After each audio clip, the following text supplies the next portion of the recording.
புதுச்சேரி அரசின் கல்வித்துறை மூலம் வெளியிடப்பட்டுள்ள புதிய அறிவிப்பு மாநிலத்தில் மொழிக் கொள்கை தொடர்பாக பெரும் சர்ச்சையை ஏற்படுத்தியுள்ளது.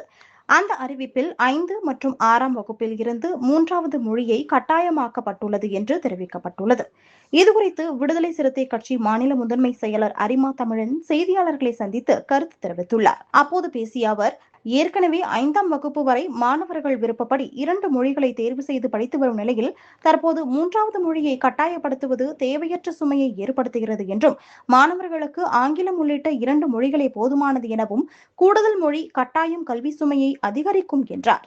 மேலும் தேர்தல் நடைமுறைகள் அமலில் இருக்கும் நேரத்தில் இத்தகைய அறிவிப்பு வெளியிடப்பட்டிருப்பது மக்களிடையே அதிருப்தியை உருவாக்கியுள்ளதாகவும் அவர் குறிப்பிட்டார். இதனை கண்டித்து கடுமையான போராட்டங்கள் நடத்தப்படும் என்றும் அவர் எச்சரிக்கை விடுத்தார். மேலும் அவர் பேசுகையில், புதுச்சேரியில் பிரெஞ்சு மொழி வரலாற்று முக்கியத்துவம் வாய்ந்ததாக உள்ளது என்றும், 3வது மொழி என்றால் பிரெஞ்சை அறிவிக்க அரசு முன்வந்தால் அதை வரவேற்க தயாராக இருப்பதாகவும், இல்லையெனில் இந்த அறிவிப்பை உடனடியாக ரத்து செய்ய வேண்டும் என்று வலியுறுத்தினார். இந்த சந்திப்பின் போது தலைமை நிலைய செயலாளர் அகன் உள்ளிட்ட மாநில மற்றும் மாவட்ட செயலாளர்கள் உடனிருந்தனர்.